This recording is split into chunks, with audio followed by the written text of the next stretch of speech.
Eto, tingnan natin si Lisa, dinumog. Papakita ko sa inyo, humingi na sa Klolo. Ito yung namimigay sila. Hindi ko alam kung sa Maynila ba ito eh. Pero tingnan nyo si Lisa, para nandidiri. Observe nyo ha, observe. Mas maganda kung naka-headset kayo, maririnig nyo yung sinasabi. Pero medyo dinig naman eh. Hoy, Tore, anong ginagawa mo dyan? Palepal ka dyan ha. Tingnan mo, walang silbi yan si Tore. Mamaya, papakita natin, walang silbi. Sige. Tingnan nyo, pila nagkakagulo na para doon sa balde. Balding ipamimigay. Grabe talaga mga Pilipino. Sige, pasok. Ayan, syempre may camera. Syempre nakaporma sila doon. Pero tingnan nyo pagmumukha ni Lisa. 'Di ba? Yan ba yung ngiti niya pagka nanonood sila ng concert? Yan ba ang ngiti niya pagka nanonood sila ng racing? Yan ba ang ngiti niya nung sumasayaw siya lang yung Awos Subahan. Yung ba yung kanta? Awos Subahan. Yan ba yung ngiti niya yung kasama niya si Tantoco nagdi-dinner sila katabi? Titingnan mo. Parang hindi niya type yung ginagawa niya dyan pero obligado siya. Kailangan niya lumabas dyan kasi yung asawa niya nasa Amerika. Lagi na lang wala dito si Bongbong Marcos tuwing may baha. Kailangan niya magpakitang gilas dyan at para hindi siya magmukhang Wag mo nang hawakan, Lisa. Wag mo na. Lalong nagkakagulo eh. Di wala namang purpose eh, di ba? Mamimigay ka, okay, ng relief goods. Pag mamigay ka relief goods, anong purpose ng First Lady dyan? Kasi nakikita natin si Isko pag pumunta ron, meron siyang command. Inaayos niya dito. Pagulo, nasunugan, may nabaha, puro basura. Nagpunta siya ron para ayusin. Ito ayos naman eh. Di ba nakapila na, nakaano na. So anong purpose niya dyan? Photo ops. Para makita ng media may ginagawa siya. Pero minsan, ang kaplastikan, bumubuelta. Hindi mo hindi mo mapipigil yan. Kasi iba yung organic eh. Iba yung ginagawa mo. New Yorker yan. Di ba? Tingnan nyo, parang nandidiri nga siya sa ginagawa. Nandidiri siya. Hello, sir!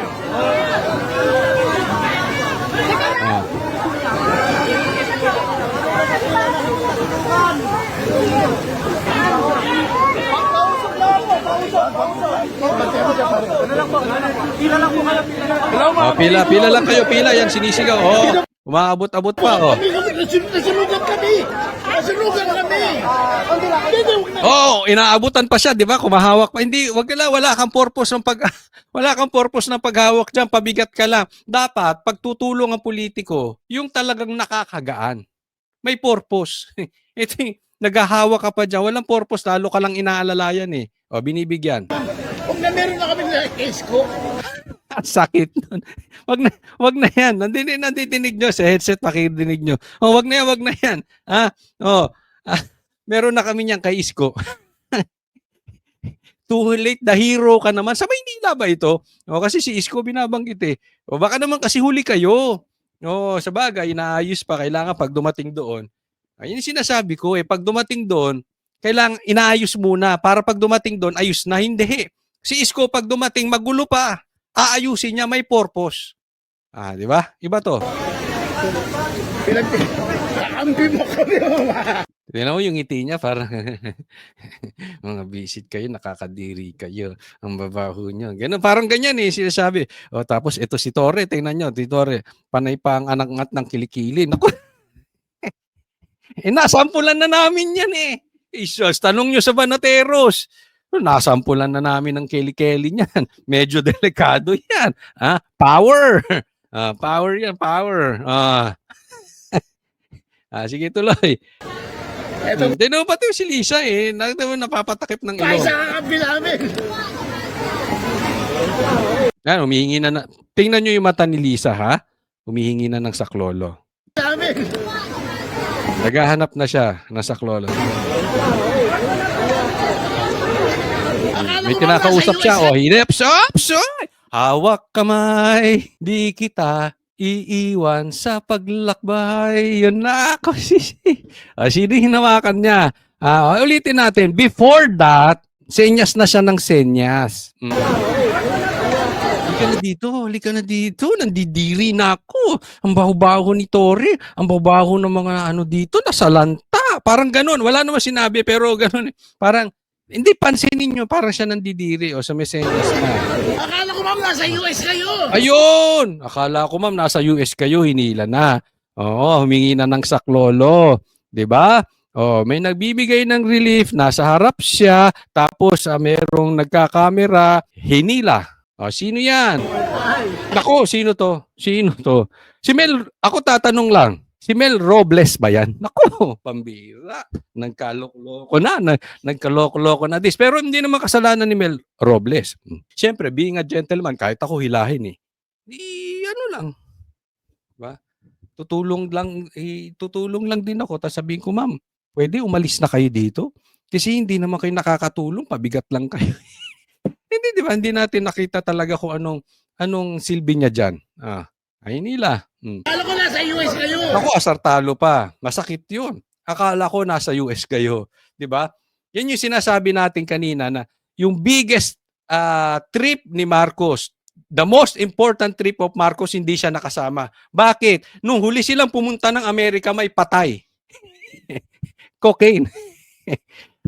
Andun siya. Tapos kung ano-ano ng palusot nila, medyo nabago na daw yung may mga ganun ikot-ikot eh. In short, iba yung unang lumabas, iba yung pinapakita ng media.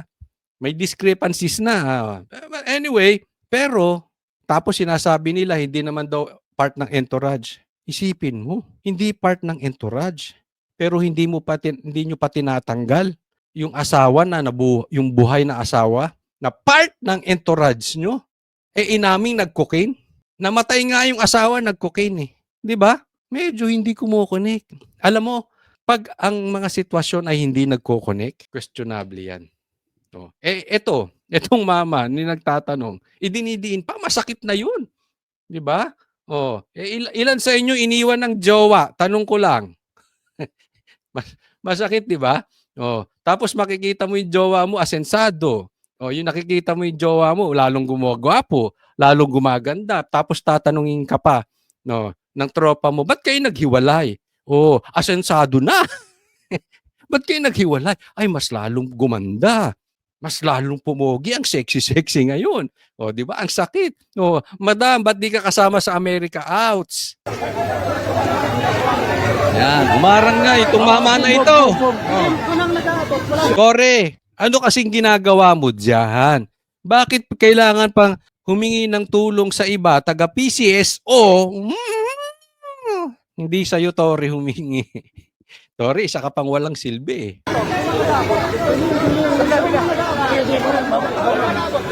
Huwag niyo siksingin.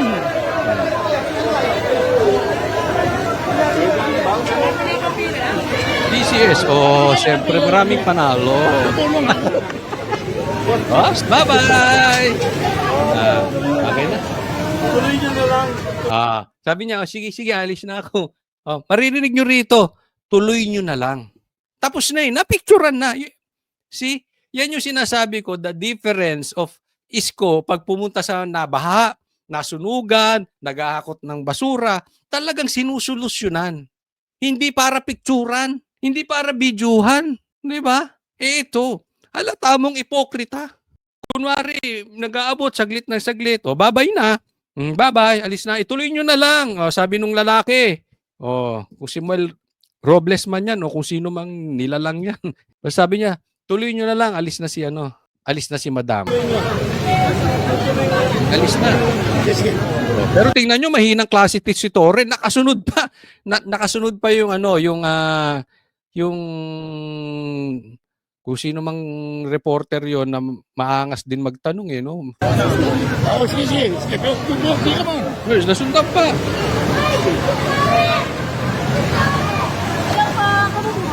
Hello po. Lakong pakis-kiss pa. Dumikit ba? Kung pakis-kiss pa, tingnan nyo reaction pagka-kiss niya. Alis na. Wala pa kailan. Nakita nyo nung ginawa ni PRRD ang ganyan? Hindi naman kasi baka sabihin, Coach Oli, nagko-compare ka. Hindi. Ang pinupunto ko dito, it's not comparing them. yung hypocrisy. Yung para lang masabi, oh, kiss. Ah, sige, kiss. Kiss. Kiss. Di ba? May ganyan eh. Kunwari, beso-beso. Kiss. Santukin kita eh. Sampal. Di ba? May ganyan. Kikis kunwari. Pero pagkatapos nun, hindi kinausap, hindi walang ngiti. Diretso. Hindi nga ata dumikit eh. Tingnan ninyo. Ma'am Lisa, one question Alis lang. agad eh, Naman, oh. bakit nandito po kayo lang? Naman, bakit nandito po kayo? Wala. Ma'am Lisa, Hindi natingnan sa mata. Di ba? Kinilig naman si ate sa bagay. one question lang. Naman, bakit nandito po kayo, ma'am? Video po. Nako. Nagmukhang addict dun si Lisa. Hindi ko sinasabing addict si Lisa. Nagmukhang addict kasi nanlaki mata eh. Di ba? Yung ganyan yun. Kasi inulit. Pangit nung tanong, sabi. Bakit nandito kayo? Di ba nasa Amerika kayo? Madidinig nyo. Ewan kung dinigan. Ba't nandinig nyo sa One headset? question lang. Naman, One question bakit lang. nandito po kayo, ma'am? Video po, online lang. Utos ng Pangulo. Tapos sagot nung lalaki, nung mama, kung sino man yung taka-PCS. Tumulong eh. Ay, sige. Utos ng Pangulo, tumulong. Yes. Minubola nyo tao. Alam namin. I know what you did last summer. Alam niya? Alam niya? Okay. Tingnan niyo yung mukha na yan. Parang sinasabi. Hindi, tingnan niyo, luwan-luwa na yung mata. Nagmukha siyang addict dyan. Hindi ko sinasabing addict. Nagmukha lang siyang addict kasi siguro, dahil ayaw niya yung tanong, gusto niya nang nasa Amerika, tapos andito ako, namimigay ng relief goods sa kaplastikan, samantalang nandun ako dapat sa Amerika, bitter na bitter. Yan ang mukha ng bitter. Yan ang mukha ng New Yorker na bitter.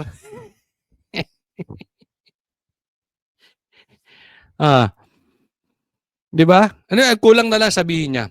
Excuse. Kasi, pansinin nyo, hindi ko alam kung pipi si Lisa o hindi. Hindi nagsalita. Hindi siya nakasagot. Di ba? Ang namin tanong, wala siyang nasagot. Mana kay Marcos, hindi marunong samagot. Parang kulang na lang sabihin, ops! Hindi pala kita. Talk to my hand. Hindi kita ka-level. Kulang na lang gano'n sabihin. Pero alam ko nasa isip niyan. Talk to Claire Castro. Siyang sasagot. Tingnan nyo, si Claire Castro na naman ang sasagot nito. Ayaw niya kausap. Oy, excuse me, kung meron may talk to my lawyer. Talk to my spokesperson. Spokesperson niya rin yan eh. Sino man nagsasalita para dito, di si Claire Castro din. Yung pera mo, yung pera nyo binabayad sa tax, yung pera ng taong bayan na ibinabayad kay Claire, hindi ko alam kung maraming tip pa yon sa pagtatanggol kay Lisa. So, ang sasagot sa mga tanong mo, Brad, na nagtatanong, pero maganda yung mga tanong mo, si Claire. Abangan natin ang mga sagot ni Claire. For the meantime, wala siya. Hindi siya Yan yung mga itsura ng mga mata pobre. Ipokrito. Wala talaga silang concern sa taong bayan. Wala eh. Again, this is not to compare. This is to prove my point that yung organic, nakita nyo si PRRD, nung meron siya mga, naiiyak-iyak pa siya. Diba? Nakaka-relate siya eh. Ito, wala eh. Diba? Obviously, kitang-kita natin, seriously, para nang mapicturan lang, ma-video lang, at masabi na tumulong. Nag-abot, alis. Sa'yo ba PCSO? Galit ako, Choli. Hindi PCSO nakalagay eh. Sa'yo ba yon? Tatanong lang tayo, ha? Okay. Next topic po tayo. Mga opisyal ni Marcos, mana sa kanya, manhid. Galit na pinatigil muna ni PBBM ang lahat ng paghahanda para sa ika-4 niyang SONA sa Lunes. Anya, unahin muna ang pagtugon sa pinsalang dala ng bagyo at habagat. Yan ang agenda report ni Pierre Pastor. Dismayado si PBBM dahil sa nakarating sa kanyang balita na may ilang tauhan ng gobyerno ang nagkakabit ng SONA materials habang lubog sa baha ang ilang bahagi ng bansa. Yun, sakit nun, di ba? Isipin mo, nagkakabit kayo to promote SONA sa gitna ng baha, bagyo, di ba? Disaster. Ito po, papakita ko sa inyo. Manhid number 1. Tatlong kamanhidan ang nangyari ngayong araw na ito sa mga opisyales ni Marcos. Bakit? Follow the leader, follow the leader, follow the leader. Yan si Marcos eh. Kahit nga yung sinasabi ko yung na-vlog ko kahapon, si Torre. Ano? Ang inaayos niya, yung imahe, yung naratibo na mapayapa ang Pilipinas. Huwag niyo ayusin yung naratibo na yon. Hayaan niyo handle yun ni Claire. Hayaan niyo ipagtanggol niya yon. No. Ang gawin mo, Torre, yung kapayapaan sa Pilipinas, hindi yung naratibo na payapa. Pero yan kasi sila eh. Ang tawag ko diyan, ampaw. Nakakain na kayo ng ampaw? Oh, di ba? Kala mo laki-laki walang laman sa loob. Oh. Buti pa yung butchi. Yung butchi malambot sa labas pero may laman sa loob. Ito ampaw. Puro sila panglabas. Yung pinakita natin kanina, si Lisa. Di ba? Hipokrita. Kunwari, tumutulong. Pagka-picture, alis na. They cannot even stand the people. Hindi sila katulad nila Isko na andyan. Talagang tutulong. Hindi sila katulad ni PRRD na andyan. They will stay with the people. They will talk to the people. Hindi pagkatas ng picture, alis. Tingnan nyo, ganyan ang kalabasan. No? Kaya ipinag-utos niya agad na itigil muna ang paghahanda sa SONA at unahin ang agarang pagtugon sa mga nasalanta ng bagyo at ng habagat. Alam nyo, Klaro. wag ka na, wala ka namang sasabihing mabuti. In the first place, ang laki ng kasalanan mo dito, Marcos. Kasalanan nyo to ni Tambaluslos. Sinasabi ko na sa iyo, dapat dati pa, nilaglag mo si Tambaluslos. Eh yung budget dyan sa flood control, ano na nangyari? Bilyon-bilyon. Ngayon magsosona ka sa Lunes. Anong pagmumuka ang ihaharap mo sa taong bayan? Anong pambobolang ihaharap mo sa taong bayan? Puro kayo promotion, puro kayo panlabas. So, hindi mo na talaga masisi kung bakit nagkakaganito tong mga to eh. Puro naman talaga kapalpakan yung nagagawa nila. Kaya yung pagsunod nila sa leader nila, nagagaya lang nila na importante yung imahe nila itaas. So ito namang mga to, kabit ng poster, wala. Nagbabaha na ang iniintindi pa. Ito'y malaking halimbawa na lahat ng mga ahensya ni Marcos, ang purpose is SONA. Kita mo naman eh. Hindi naman ganito ka-activos eh. Tingnan nyo, after the SONA, mawawala na naman ito. Lulubog lilitaw ito. Pag may SONA, active na naman. Naging karpintero na ito, naging teacher, di ba? Lagi na sa TV, lagi sa balita, punta rito, punta ron. Bakit? Kaya ang galaw ng tao niya, nakatuon sa SONA. In short, press release, walang laman. Ito, pakitaan ko pa kayo ng isa pang kamanhidan.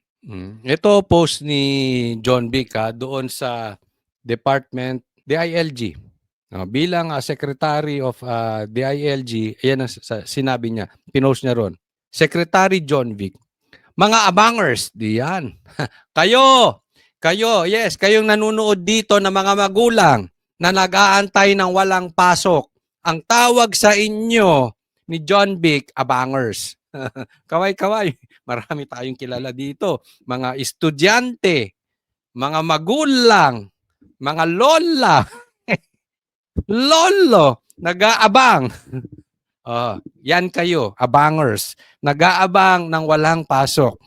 Sa mga abangers, sarap ng bokchi ko sa kabusugan ay nakaidlip ng sandali. Wow, swerte mo. Yung ibang kababayan natin, hindi malaman kung paano sila lilikas doon sa kanilang bahang lugar. Ikaw, dahil sa kabusugan, dahil sa pagka-bokchi mo, nakaidlip ka.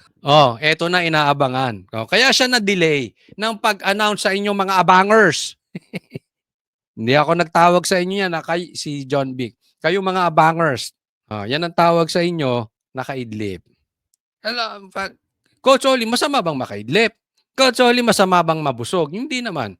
Kaya lang yung ano niya dito, yung kanyang pagka-post, parang walang puso. Alam mo nga binabaha na yung Pilipinas. Madaming na-stranded. Maraming mga magulang na nag-aantay ng walang pasok, kung papapasukin ba nila yung kanilang mga anak, kanilang mga apo.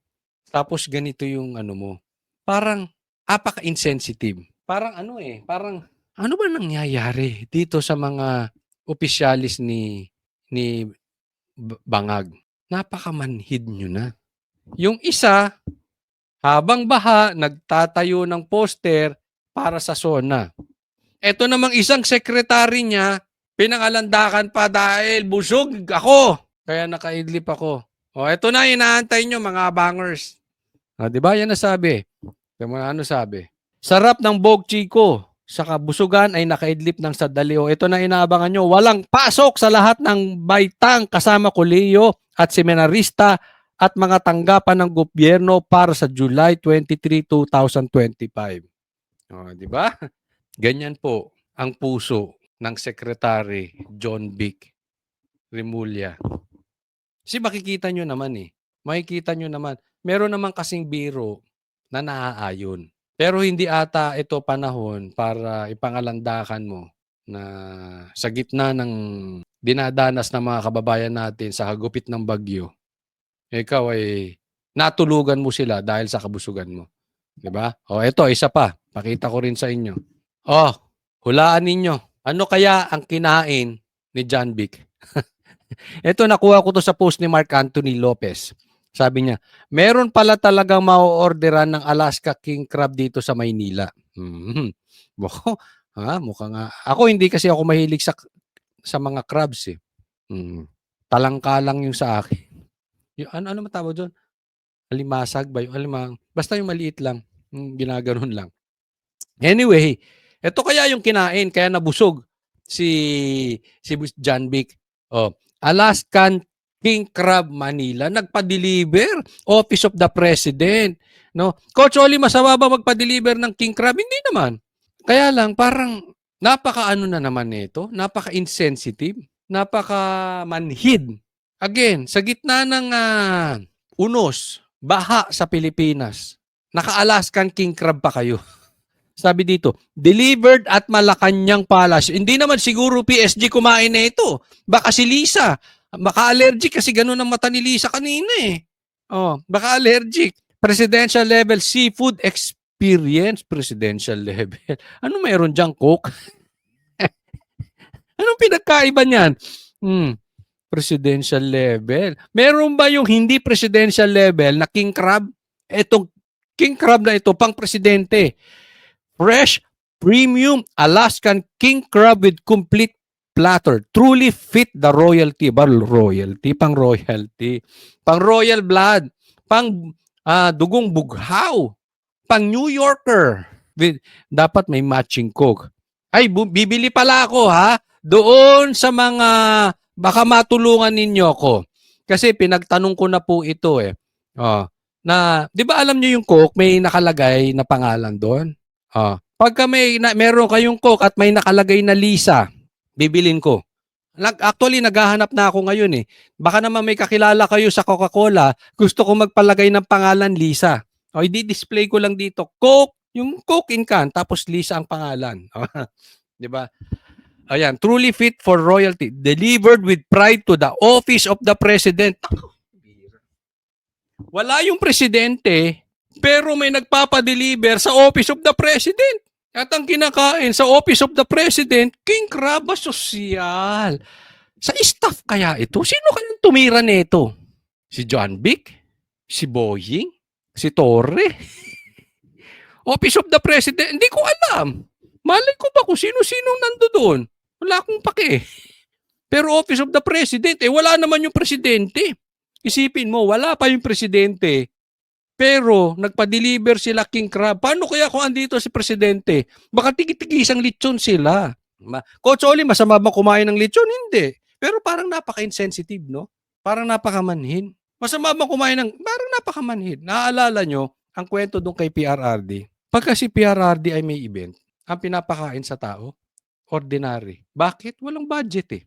They chose to have a simple lifestyle. Naalala ko, nung pasasalamat PRRD, nung pababa na siya, umattend po kami nun. Yung pagkain po, simple. Totoo yan. Masarap pa talaga yung ano. Wala sa kalahati ng pagkain namin sa SMNI. Simple lang talaga, 'di ba?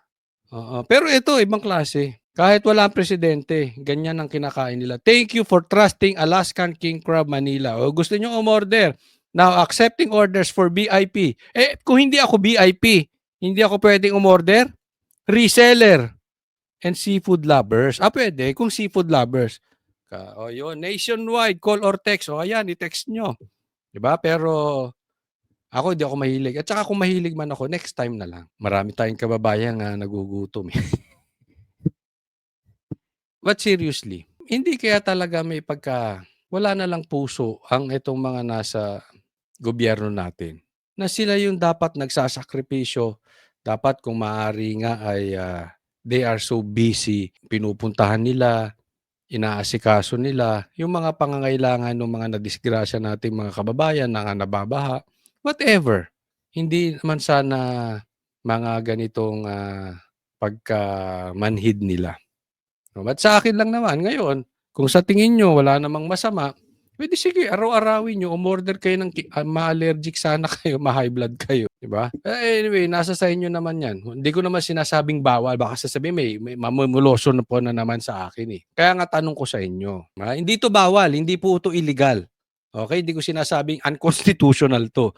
Pero ano sa tingin ninyo? Ito ba ay gawaing dapat ginagawa ng Office of the President? Considering wala naman yung presidente, yung kanilang pagiging manhid. 3 po yung pinakita ko sa inyo. Sa tingin po ba nyo, sumusobra ako? O sa tingin ninyo, wala namang masama sa ginagawa nila? O sa tingin ninyo, talagang sadyang manhid sila? Diba? Kayo na pong bahala mag-decide. Gusto ko lang makita yung inyong mga komentaryo patungkol dito. Na ito ba ay naaayon at nararapat sa isang mga public official o sa ahensya ng ating gobyerno. Next topic po tayo. Eto na. Tingnan natin Breaking news, yari. Ay, nako. Gera na. Yari tayo. Tuta na tayo ng kano. Pakinggan. Hindi natin nakuha yung unang tanong pero ang tinatanong about the Philippines o siguro yung mga Filipinos. Anong sagot ni Trump? Them. And we respect their leader greatly. This is their your message to the people of the Philippines. We love them. And we respect their leader greatly. This is their leader. Thank you. And he's very tough on negotiating, but that's okay. It'll work out. Very good. I think we will. We love them.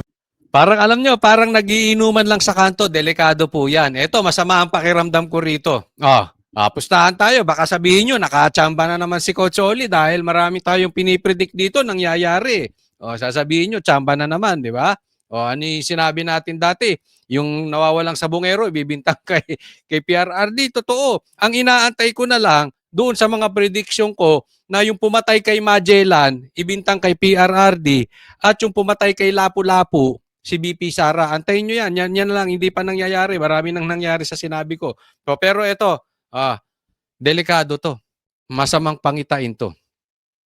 Alam nyo naman to si Trump. Tough to eh. Di ba? Nakita nyo yan pag nakipag-usap. And dito sa dito sa video na ito, nakikita mo na dandil na po. Dandil na to. Oo. Kung ano man ang gusto ni Trump, bago pa sila nag-meet, nakuha na niya. Dandil na to. Pinuri niya na.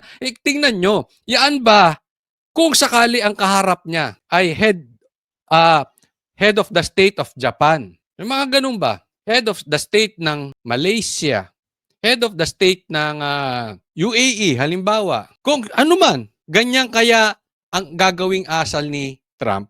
Dito parang ginagawa niyang totoy. Parang pinabili lang ng suka ito. Sige, bulayin natin. Di ba may ganyan kayong tropa? Ano yung tropa niyong ganon? Galibol. Yung, di ba? Oy, pagdating dito. Wala. Meron kasi, di ko na lang sasabihin. May ganyan kami sa Banateros. Joke lang. Lagi namin. Joke lang. Di ba meron kayong laging binobola sa grupo? Ganyan, bola. Pero alam nyo, Totoy-totoy ang tingin ninyo. Ganito nangyayari. Because this is too good to be true. Too good to be true ito. Yung sinasabi na Marcos, nirirespeto at tough negotiator, naku, malayo sa katotohanan yan.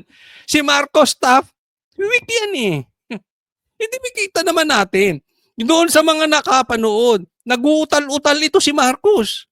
Wala namang sinabing maganda ito eh. Di ba, utal-utal lang. Pa-English-English lang. Yun na nga lang ang asset niya, marunong mag-English, utal pa. Tapos biglang sasabihin, a tough negotiator. Wow! Ano ni-negotiate mo? Yung asawa mo? Sige, ibibigay ko sa inyo kung anong gusto nyo. Edka? Ako ha? This is my opinion. Pero sasabihin ko sa inyo, tingin ko madadagdagan ng EDCA. Tingin ko maglalagay sila dito ng mga armas. Tingin ko, approve na kung ano mang participation ang kung meron mang magkakaroon ng sigalot sa China at Taiwan. Magpa-participate tayo. Opinyon ko lang yan ha. Pero abangan nyo yung tatlong sinabi kong yan. Anong kapalit? Nagtatanong lang Marcos, anong kapalit niyan? Absuelto na yung asawa mo? Tough negotiator ha. Wow. Hindi, malayo to. Malayo to sa personalidad. I mean, si Marcos hindi nga niya kayang i-negotiate yung pinsan niya. Di ba ang tagal na nating sinasabi, Marcos, ilaglag mo na yung pinsan mo na si Tambaluslos. Ibabagsak niyan ang ekonomiya mo. At ako, sa tingin ko talaga, naglalaglagan na ba yan si Tamba at saka si Marcos? Abangan ninyo, isa yan sa prediction ko. Maglalaglagan yan dalawang yan. Sa katunayan, sa tingin ko, nagsimula na. Kaya lang, kung hindi niya kayang i-negotiate, hindi niya kayang kontrolin si Tambaluslos, si Trump pa, naglolokohan ba tayong isang kilot, isang tuwa? Loko-loko kayo. Binobola ka niyan. Alam niyo kung sino magaling na negotiator? Si Trump. Yang ganyang puri, hindi yan basta-basta binibigay. Unless, done deal. Abangan ninyo. Abangan ninyo kung ano man ang mangyayari sa Pilipinas. Involve ang Amerika. Yaan po ang deal. Abangan ninyo yung mga sinabi ko. This is too good to be true. Ulitin po natin ha. And we respect their leader greatly. This is their your message to the people of the Philippines. We love them. And we respect their leader greatly. This is their leader. Thank you. And he's very tough on negotiating, but that's okay. It'll work out. Parang bugoy. Anyway, antayin natin, okay? Parang bugoy talaga. Sige, sinong gustong kumontra?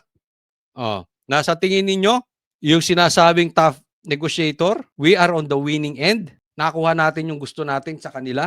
Anong pakinabang natin sa EDCA? Hindi ko alam kung si Marcos may pakinabang sa EDCA. Ako, hindi ako magugulat. Tandaan nyo to, sinabi ko, hindi ako magugulat dito. At alam ko, sasabihin nyo, ay, binanggit ni Goldsoli yan. Di ba si Lisa? Very important meeting. It's unlikely hindi siya sumama. Sa lahat ng biyahe ni Bongbong Marcos nung naging presidente siya, this is the most important. Hindi sumama si Lisa. Bakit? Posibleng questionin siya. Posibleng hindi sila magkasundo ni Trump. Damputin siya. Kasuhan siya. Hindi natin alam. Pero next, sasama na yan si Lisa. Bakit? Done deal na eh. Release na yan. Tingnan mo. Lahat nung mga nilabas na mga papeles, burado na yan. Sige ha. Susunod, napunta ni Bongbong Marcos sa US. Tagaan nyo. Kasama na si Lisa. Absuelto de bobo.